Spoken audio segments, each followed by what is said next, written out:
Okay guys, here's the 7th reason why I hate noobs. The 7th reason why I hate noobs is they have mismatched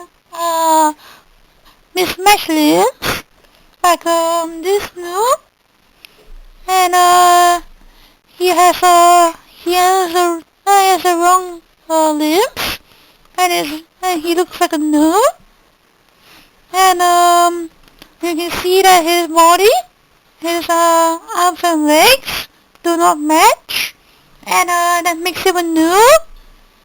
Um, why? Why do you think he's a noob?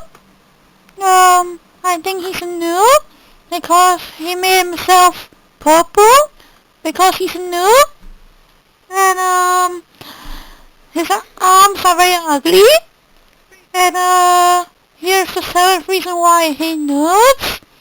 And if you agree, subscribe to me, and yeah.